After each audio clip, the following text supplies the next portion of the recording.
हम बुद्ध को वंदन क्यों करते हैं? क्या हम बुद्ध को चमत्कारी देवता मानते हैं? बौद्ध परंपरा में बुद्ध की वंदना इन शब्दों से की जाती है। इति पिसो भगवा अरहम सम्मा संबुद्धो। इति पिसो भगवा, वो जो सभी प्राणियों के उत्पन्न होने और नष्ट होने की प्रक्रिया को पूरी तरह जानता है। अरहम, वो जिसने अपने शत्रुओं को नष्ट कर दिया है। यह शत्रु कोई व्यक्ति नहीं, बल्कि हमारे भीतर के शत्रु हैं, राग, द्वेष और मोह।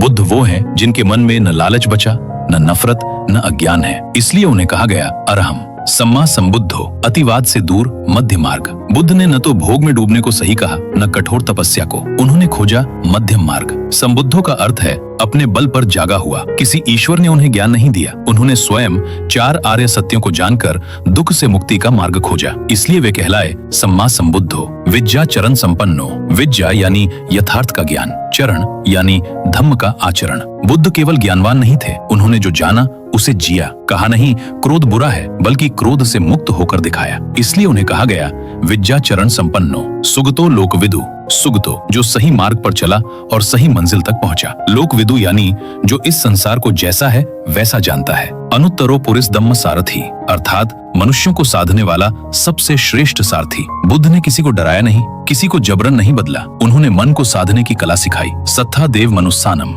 बुद्ध केवल मनुष्यों के ही नहीं, देवों के भी गुरु कहे गए, क्योंकि सत्य किसी एक लोक तक सीमित नहीं होता। बुद्धो भगवती। बुद्ध जो जाग चुके हैं, भगवा जो करुणा और प्रज्ञा से पूर्ण है। तो हम बुद्ध को वंदन क्यों करते हैं? क्योंकि बुद्ध हमें ये विश्वास दिलाते हैं कि अगर एक मनुष्य जाग सकता है तो हम भी जाग सकते हैं। बुद्ध की वंदना डर से नहीं, आस्था से नहीं, बल्कि समझ से होती है। इसलिए जब हम कहते हैं इति पिसो भगवा अरहम सम्मा संबुद्धो, तो हम केवल शब्द नहीं बोलते, हम एक जागे हुए जीवन को नमन करते हैं। चैनल को सब्सक्राइब जरूर कर लीजिए ऐसी ही वीडियोस देखने के लिए। बुद्धम शरणम गच्छामि।